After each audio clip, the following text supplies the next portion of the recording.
By the way, your old coach's daughter Lexi starts today, right? Met her a few times at various sponsor gigs long ago." "Something like that?" I have examined her portfolio, and it's what I need. Apparently she had grandparents that lived around here when she was younger, and she has a best friend, Summer, that lives here in town, who I see around. Summer also recommended Lexi. I've met Lexi a few times. After all, her dad was my coach up in Michigan. Let's just hope she's changed since I saw her last, which was a few years ago after she graduated college. I remember running into her once during our college years, a true sorority girl who valued social life just as much as academia. I'm hoping she's a calm adult now, with baggy jeans and an oversized t-shirt. It's what I need to keep me concentrating on the task at hand.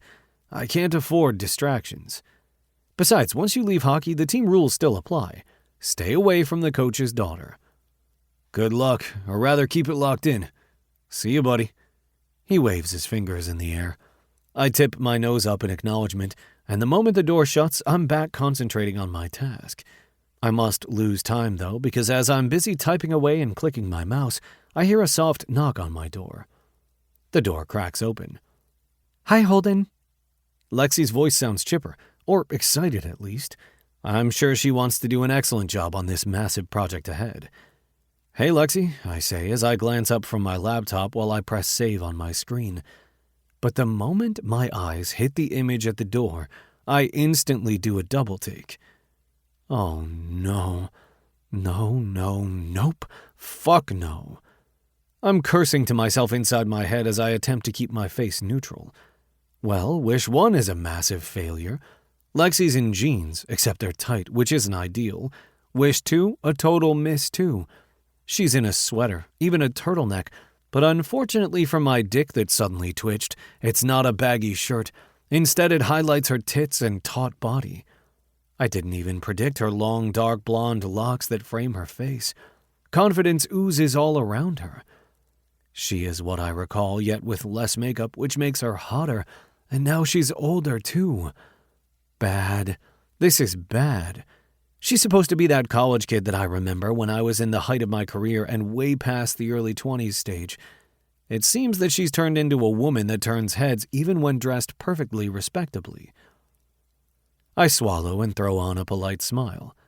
"Good to see you again." "Yeah, I guess it's been a while. I ran into Stone in the lobby. It's like deja vu seeing everyone from the hockey world again." She doesn't even wait for me to invite her in. Lexi strides straight in with poise and heads to the chair in front of my desk to sit down. Oh yeah, we're supposed to have a meeting, not me staring at her and studying the shade of gloss on her lips. Professional Holden, yep, that's who I am now. Figured it was safe to hire you without an interview since you're not a stranger to most of us. I attempt to lighten the mood, and it causes her to give me a grin with her lips that look welcoming from my "I guess being the coach's daughter has its advantages," she replies, breaking my thought. "Sure, think that, sweetheart. Screw the team rule of not going near her for life. It can go out the window. I'm a grown man anyhow." Wait, why am I even thinking all this? I can't sit in front of her face to face because her brown eyes seem as though they will turn me into the smug man I know I can be when I find prey. Standing, I walk to my window to divert my attention to other thoughts. "Everything good in your life?" "Can't complain. I'm sitting in front of you for a project that's any designer's fantasy." Her tone, I can't pinpoint it, but it causes me to snap my sight to her and find that she has a smirk, which confirms to me that she might have grown into a little spitfire. And her mind seems to be not as straight-laced as I hoped. That's a relief.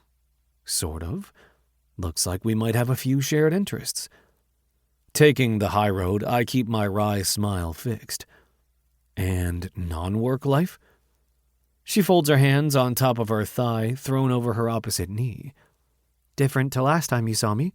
I'm no longer in a sorority, and I keep my weekends busy with sophisticated wine drinking and attempting to find the latest dinner hotspot." I lean against the window. "Except you've never been here with your boyfriend. I should be offended that the Dizzy Duck Inn didn't make it to your hotspot list." Lexi's head tips slightly to the side as she purses her lips. "It did. It was before you became owner. No boyfriend. I went with my father." New fact on availability. Noted. My jaw ticks as